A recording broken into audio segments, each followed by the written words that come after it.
I started my career in workforce development with the state of Kentucky in 2010. That experience ignited a deep passion for manufacturing within me.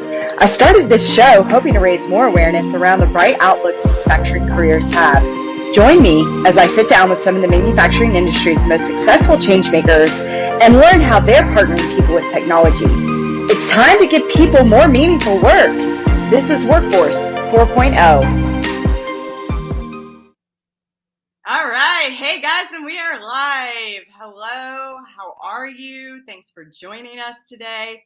You guys, I am super stoked today because we have the one, the only, the manufacturing rock star, Chris Luecke, with us as our guest. Hey, Chris, how are ya?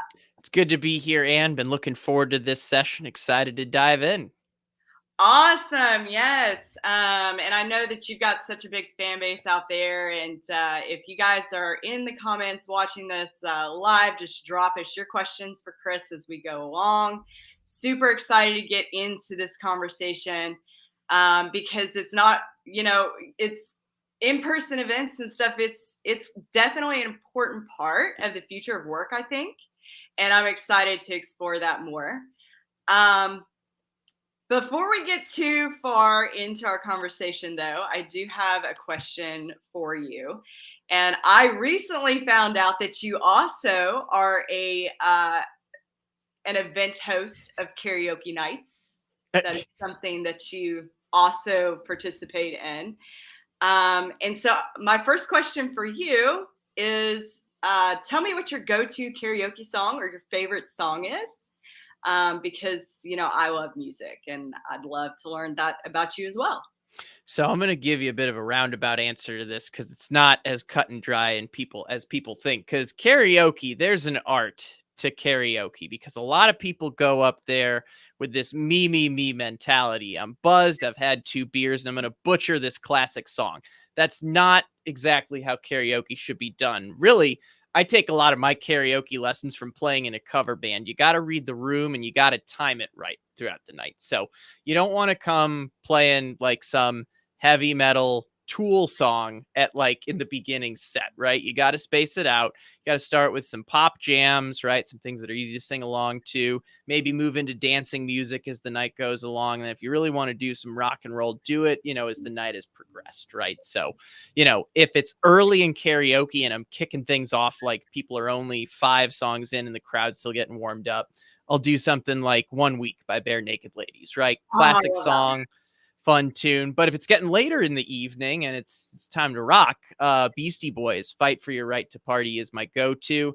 And I would say a secret with both of these songs. I'm not much of a singer. Both of these don't require that extensive of a vocal range. Like you can get by with, let's say, average vocal talents on these songs. Those are the things I factor in.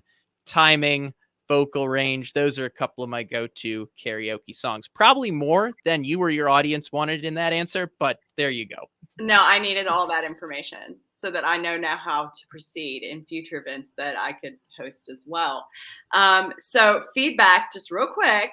So Alanis Morissette, where are we on that as being a good starting? I think that's fine. I'm trying. Can you name one of her songs? I can't figure out. I always get her confused with Michelle Branch and all the, what was the name of that one? All I Really Want. Okay. Yeah. I mean, I would mix that probably earlier in the night, right? It's tough, right? Because when you do karaoke, chances are you're signing up for a song that you're not going to get to sing for 30 minutes to an hour or more, right? So you got to anticipate. There's a lot of career lessons that can be learned from karaoke, to say the least, right? You got to, it's that whole Wayne Gretzky comment, don't go where the puck is, go where the puck is going. And you got to do that with your karaoke selection as well. Absolutely. I love that. Well, thank you, because, I'm making some mental notes for sure on that as well. So that's awesome. Yeah. I think when I was in Charlotte and you were in Florida for Rock Live, you were doing a karaoke night as well. So that was pretty cool. It was a good time. Excellent. Yeah. So to kind of get started into the conversation a little bit, let's go ahead and kick it off. I think that we all know that you're the host of your own podcast, right? Manufacturing Happy Hour. Yep. Been doing it for, I guess, the podcast itself for a little over 2 years now. I've been running it as a brand and a video series for about 5. It's been a blast. Yeah, and you're very successful at it. And I know that I found your podcast kind of before I really was aware of who Chris Luecke was. So that's a really cool experience as a fan too. But you interview what really interested me personally and got me personally into your podcast is that you're always interviewing such amazing leaders in the manufacturing space, and also in the automation space. So it's always a treat for me to listen to because your guests are always so knowledgeable in what they're talking about.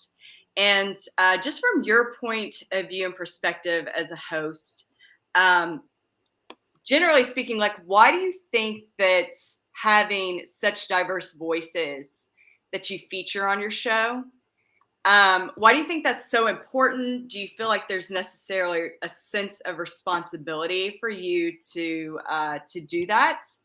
And how do you feel like that kind of contributes to the future of work as well? Sure. I mean, I'll answer generally and then I'll get more specific. I mean, I do think it's the right thing to do. And also, I mean, to be quite frank, the future of our industry depends on featuring diverse voices. So I'll start with some stats and then I'll start with, maybe some of the topics people are familiar with, right? One of my guests that I had on Manufacturing Happy Hour is Justin Sherman, and he's on a mission to help diversify the manufacturing workforce. He runs a business called Equity Machine Works. I highly recommend anyone listening to this check it out. And he shared a stat that is one of the ones that's probably stuck with me the most during this show. He's like, diversifying the manufacturing workforce it's simple demographics, really. If you look at graduating seniors in the U.S. in 1995, 73% were white and Caucasian. Looking ahead to 2025, the graduating senior class will be 51% white and Caucasian, right? And this is just one element of diversity we're talking about here, right? But the reality is demographics are shifting. So if industry is going to survive, we need diverse talent. And you're probably more aware with that than anyone as a recruiter. I'd say the other thing on top of that, though, is, it's a reason many people are familiar with why companies hire diverse talent, right? If I were to do a podcast featuring people that looked just like me, sounded like just me, and chances are thought just like me in a lot of ways, like, it would be a very one-dimensional show, right? And I wouldn't learn anything. My audience wouldn't learn anything. And I think in order to, at the end of the day, to keep all of us open to new perspectives, we need to hear from diverse voices, age, race, gender, all of the above, because our experiences shape the way we think, right? And we want to hear the stories. At the end of the day, a big mission of the show is to share the stories of the people that are making the industry run and getting those stories out there, hearing people from their perspective, whether it's their knowledge, whether it's their background, I think helps all of us in the process. So that's my answer to that question. That's a big part of my mission, is making sure we're sharing stories across the whole industry at the end of the day. And it's one of my favorite parts to learn from those individuals. See, yeah, me as well. And I'm really inspired by the work that Justin Sherman is doing. Also, Andrew Crow, our friend Andrew Crow, he is crushing it, right? So I think that's very important as well, and a great point that you made on why I think that the future of manufacturing it's just going to require that, right? Excellent. So, of all of these manufacturing leaders that are deploying technology in the most effective way, who out there that you're seeing is not only accomplishing the goal with diversity, but also with technology and helping people, giving them more meaningful work, as I like to say? Sure. I think technology is part of it, but it goes beyond the technology. It goes to the problem that the technology is solving at the end of the day, right? So, I spent a long time working for Rockwell Automation. Now I work for a division of their company, Fix Software, a recent acquisition of theirs. But one of the things I learned there was, Rockwell's own connected enterprise journey, Industry 4.0 journey, bringing together different plants under the same business system, looking at an enterprise and saying, hey, what do we want to accomplish by building these new plants, standardizing on an ERP, on a business system? I think that was a great foundation to learn that.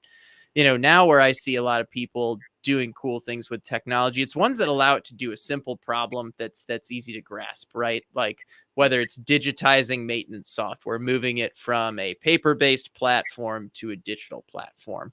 I look at other ways people are leveraging technology to do things aside from just the manufacturing processes themselves, right? One of my favorite episodes I did was with Ann Wyatt. He is the president of an excellent equipment builder called Blendtec out of Northern California.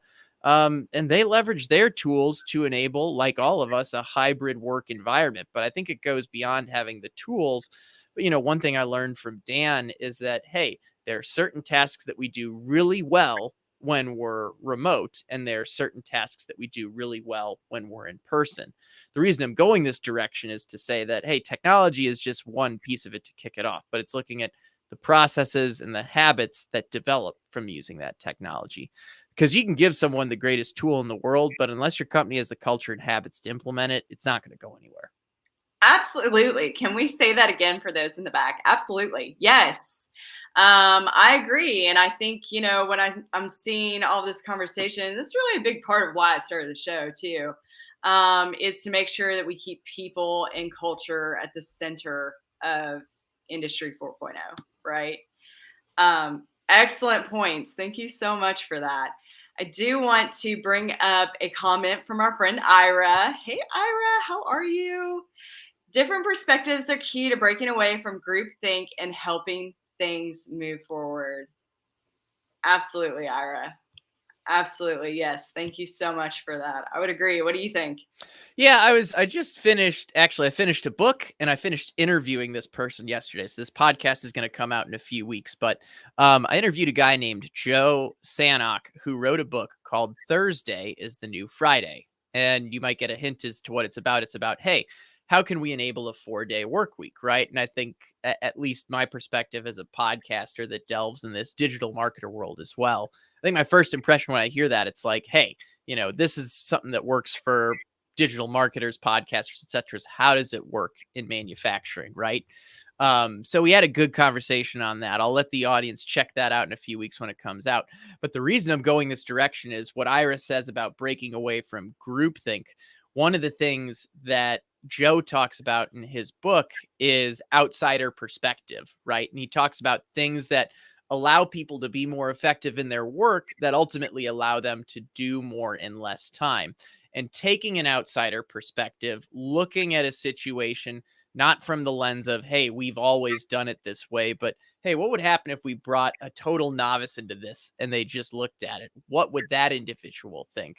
I think it's extremely important, right? I mean, that's a reason on the topic of recruiting, let's say young talent.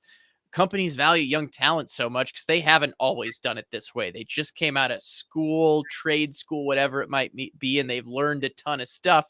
And leaders that have been there for a while value those people coming in and saying, hey, why are we doing it this way? This makes no sense. And then someone can actually take a step back and be like, oh, yeah, that's right. We've done it this way for 10 years, but actually this is completely ineffective. It doesn't get us anywhere. And you're absolutely right. Maybe we should think of a new way about doing these things. So long answer again to describe why I do think it's extremely important to move away from groupthink. We've always done it this way.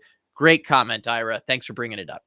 Absolutely. And that's really the foundation. I know I talk a lot about high performing teams and the high performing team structure. And I think that it's easy to say, well, of course we have a high performing team because we all, collaborate together in some way. But the high performing team structure is very definitive on having those different perspectives. And there's actually been a lot of studies shown that that prove that decision making is more effective and is more efficient and is quicker, to say the least, in a high performing team setting. So I love that. I think that's such an important point. Thank you, Ira. I have one more comment question here before we move on to our next question. This is a LinkedIn user. It says, "Hi, Chris Luecke. I love your Beyond the Buzzwords approach about the kind of conversations manufacturers craving right now. What else, or what does the distribution lie in people, process, and tools?" It's a good question. Yeah, so what kind of conversations are manufacturers looking for right now? I'll start it off with some of the hot topics that people discuss right now, and a lot of that's automating to create better jobs, right? We have a workforce issue. We can't hire enough people right now, and you know this better than anyone. Yes. Another topic that people are talking a lot about is supply chain. People are talking about diversity in their workforces, right? That's something we covered earlier. But I think if I'm hearing your question right, you want to talk about, hey, when it comes to people, processes, and tools, where are people focusing? And I can at least say from my perspective, I kind of focus people first, process second, tools third, right? Because you need to have those, you need to have the foundation to get a tool to work. And I think we were just talking about that a little earlier in the interview. And what are manufacturers craving? At least from my experience as a podcaster, I think people want to hear about other people and they want to see the human side of the individuals. And that's a big aspect of the Beyond the Buzzwords approach. It's not only about talking about technology and the tools you mentioned in an approachable fashion, but it's talking about the leadership and the know-how of the people that are behind these tools, behind these process, whether it's the people that are implementing them within their manufacturing organizations, or whether it's, let's say, the technology providers, the people that are leading those companies as well. So if I look at social media, if I get feedback from my listeners, a lot of what I'm hearing, it's like, hey, we want to see people continue to humanize the people in the manufacturing industry, because gosh, if I see another blog article that starts off with, reduce cost, optimize, all insert all these buzzwords here, I'm going to tune out, right? So for me, from what I hear, and maybe this is my bias as a podcaster, people want to get to know the people behind the technology. Absolutely. I could not agree more, but I am biased, because of what I do and the stories that I've heard, and kind of the same thing. Love that. Great answer. Thank you so much. I bet I'm going to go out on a limb here because I'm also that random LinkedIn user, but I bet that's Carol from Okay. Industry 4.0 Club. So Nice. thank you, Carol. So switching gears just a little bit in our next question, you not only do all of these amazing things with your podcast and your show, you're not only doing amazing things with in-person events, you're also really walking the talk. And I'm just really proud of this certain scenario. But you just recently had the chance to go to, was it Cedar Point, an I was at amusement park? Cedar Point. Certainly I mean, going to Cedar Point in general is always a highlight of my summer, but I think I know where you're going with this.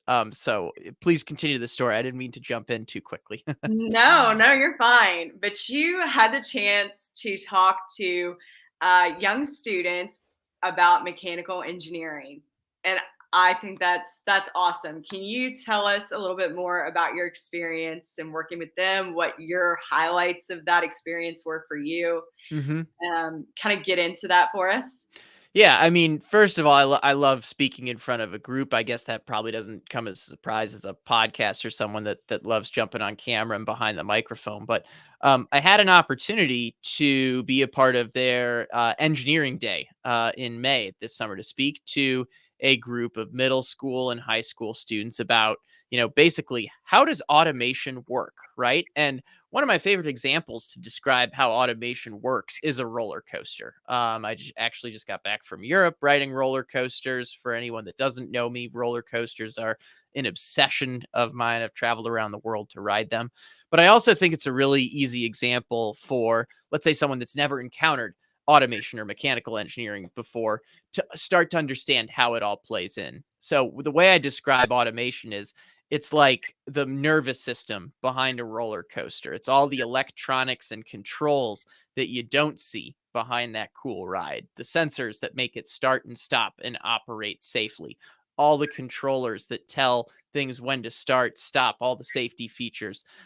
So I went through that whole talk with that group, and let's be honest. One of the reasons that I was excited about that was I wanted to become an engineer because of roller coasters. The first time I rode roller coasters, I don't know if this is good career advice or bad career advice, but in 4th grade, I had decided what degree I wanted to get because my parents told me engineers designed roller coasters. So I didn't have to think any further than that. I'm like, that's it. That's what I'm going to do. And on the topic of our conversation today, Ann, I mean, the reality is if we want to get people into the manufacturing workforce, we got to be thinking more than 5, or 1, 2, 3, 5 years ahead, right? We got to be thinking 10 and 20 years ahead. And getting the next generation to understand what our industry does, what people like us do, is a key aspect of that. So, I was excited. I thought it was a great opportunity to pay it forward.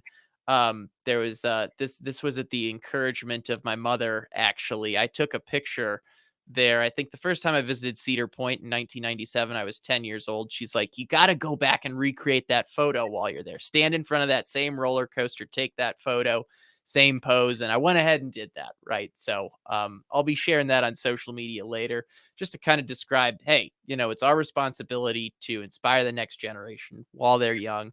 I appreciate you bringing that up, and that was absolutely a highlight of one of the things I did this summer. And I hope we get a couple mechanical engineers, electrical engineers out of that from that crowd. Absolutely. I think that's so relatable because what kid does not like roller coasters, first and foremost? And it's just the perfect opportunity to take something that they're passionate about or something they enjoy, right?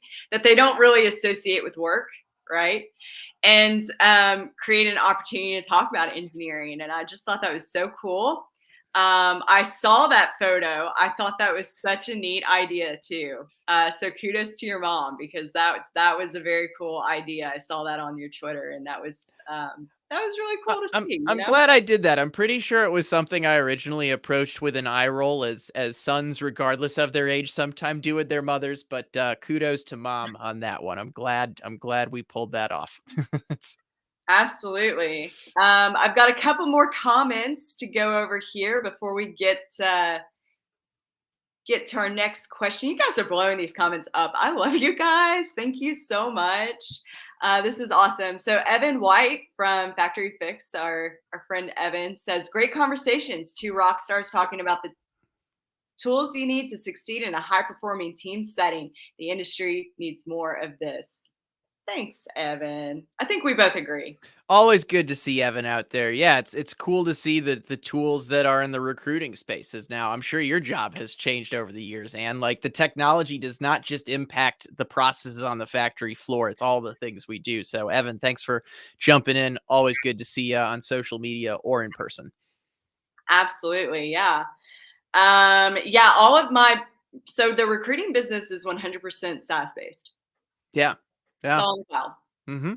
which is awesome. It offers a lot of flexibility, and we will get more into that here as we go along. Luke Small says digital transformation is not about technology. Love that order of people, process, tools, and tech. Well, thanks, Luke. I hope you're well. It's good to see you. And then our friend Rob, who is another rock star. Hi, Rob. I see you. It's all about the roller coasters. Yeah, it's awesome, right? Yeah, I Awesome. agree. I agree. Rob, our buddy, is based up in Seattle, actually, which is a surprising area where there aren't a ton of roller coasters. There's some up there in the Pacific Northwest, but you got to go search them out. It makes it all the more interesting for me to want to go up there and ride the ones that are there sometime. Yeah. So I love roller coasters. I don't get a chance really to get out and do that yet, but that's one of those things. It's like whitewater rafting, man. It's like one of Yeah, those things that you're like, just waiting, yeah, like for your little to get big enough where you can just take them and run and go and do that. That's going to be fun times. Fun times absolutely, for sure. absolutely. So getting into the SaaS model and getting into this idea of remote work and all of that good stuff. I'd imagine that you'd have to build some pretty strategic systems. I think you touched a little bit on that earlier. But in order to work remotely for you and then also with your team that you supervise, there has to be some implementation there and design there. Do you see the future of Workforce 4.0 providing more opportunities for remote work? And how can companies prepare themselves to integrate this model into their internal workforce? Yeah, I mean, I definitely see it being the future of work, right? Even in manufacturing. I think that's what's, if we're in a competitive hiring market, it's going to be manufacturing companies that are able to say, "Hey, you can work for us, but also we have a sabbatical. You can work remotely. We have a 4-day work week instead of a 5-day work week," right? All these things are going to be differentiators. Some of them already are, to be quite frank, right? So, yes, I think remote work is the future. I think it's a huge differentiator for employers. I also think there's a lot of onus on the employees, the team members, the leaders that do take part in remote work. I really just started doing it this year, like going somewhere like a destination like New Orleans, like Berlin, setting up shop and working there for a while. And I think I've learned a couple things, right? I was in New Orleans for a month and I was able to take care of creative work. I was really able to get into my routine. When I was working remotely in Berlin, it was really for like a week and I was just in execution mode, response mode. Mhm. Like there really wasn't a time for me to get set to be like, okay, this is where I'm going to work on my business instead of in my business, right? So I think there's, employers need to figure out, hey, like I mentioned earlier, Dan Voigt has talked about the hybrid work model he's implemented at Blend Tech. It's figuring out what works well in person, what works well remotely. And I think it's, employers and employees alike or solopreneurs need to figure out what allows them to work effectively. Because I can tell you, I loved being in Europe for a few weeks, taking a little vacation, working remotely.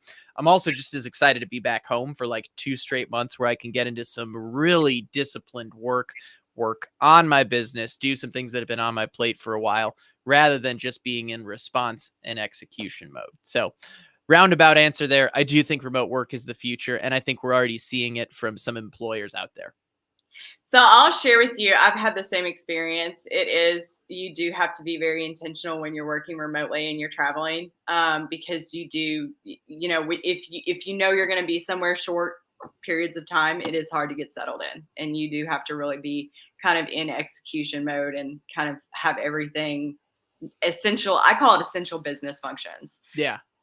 which it works very similarly when when you have littles that are home and you're home, and for in those weeks, like right now is a good example for me.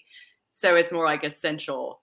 You kind of go into that essential model where you just do the things that have to be done, right? And yeah, to piggyback on that, like when I was in New Orleans, right? I think there are also good things that come of it, right? You get more effective. Like you're like, Mhm. I'm going to stop working at 6 p.m. today, right? Because I want to go have a po' boy and see a jazz band, right? So there is an element where you start, let's say, eliminating some of the tasks that you realize weren't value add, right? They weren't helping you, they weren't helping your clients. So you do get more effective and disciplined. So there are some incredible things you can learn from it beyond just the being in a different city, embracing a new culture, being around new people. I think there's a lot to be learned from that as well. Because I know, Ann, you've seen it, and maybe some of the listeners have seen it. When I'm traveling, I'm sharing all the things I'm learning from seeing the way that culture functions, from seeing the way they've embraced industrial technology as well. So there's a lot of things that can be learned in that process that are very positive also. I agree. Yeah. Yeah. You're always very informative. And I know you have the Anthony Bourdain goals. I feel as though you're achieving those goals for sure. So you're fun to follow, and always sharing stuff you're learning. And so I think your audience learns a lot from that as well. Um, so, my last question for us today before we close out.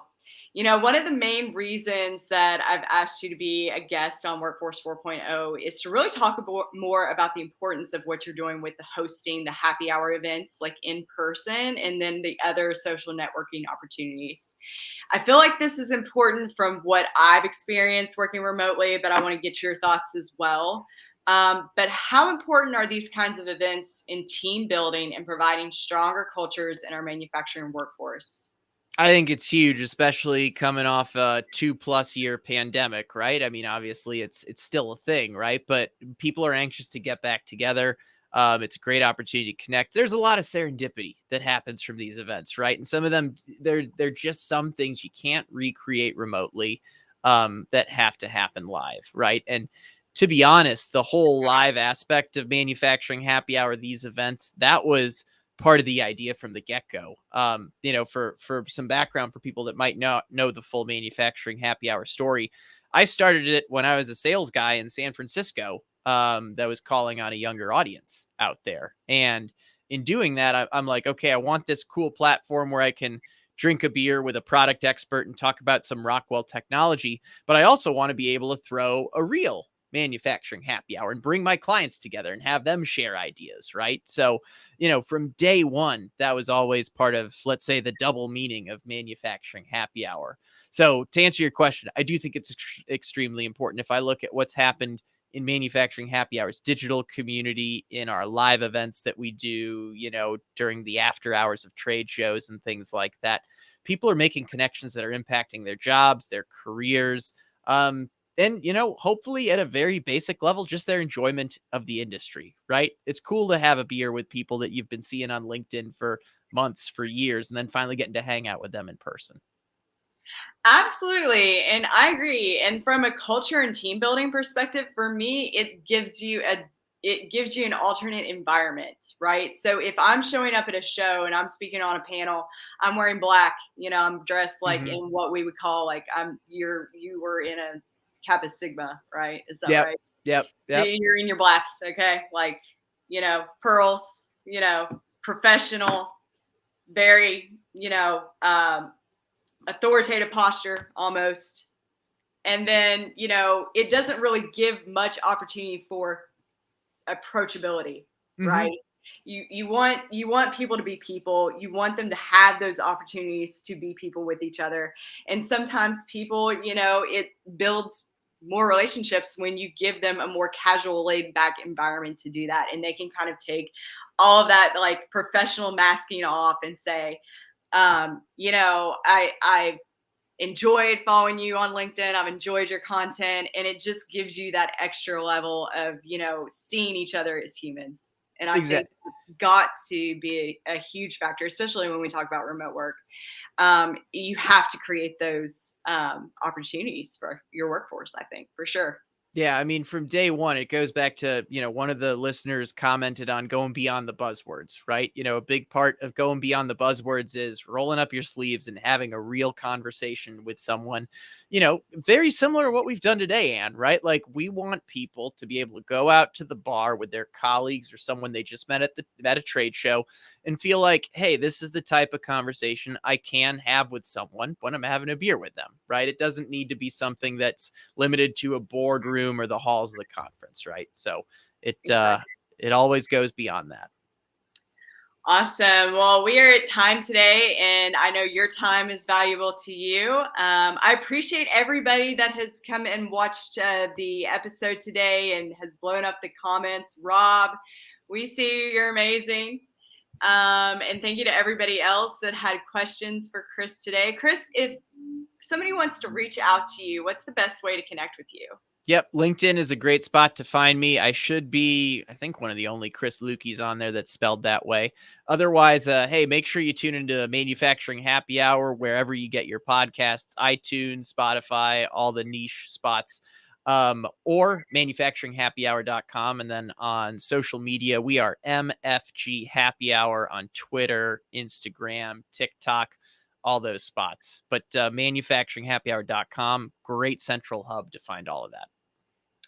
Absolutely. Well, and join his LinkedIn community. He's got a whole community going. So feel free to reach out to him, right? Is that you got to send the link and he'll add you. Yeah. Please do. Yeah. For anyone listening, that link is very simple. Manufacturinghappyhour.com/community. You can request to join. I would say shoot me a note on LinkedIn as well, just so I know who you are also. And yeah, jump right on in. Would love to have you there. Absolutely. Well, thank you, Chris. I really appreciate your time. Very valuable conversation, and looking forward to doing it again sometime. Likewise, I love what you're doing with this show. Thanks for having me on. It's been a pleasure. And stay innovative, stay thirsty. I'll catch you around the industry soon. Absolutely. Sounds good. Thank you, guys. Cheers.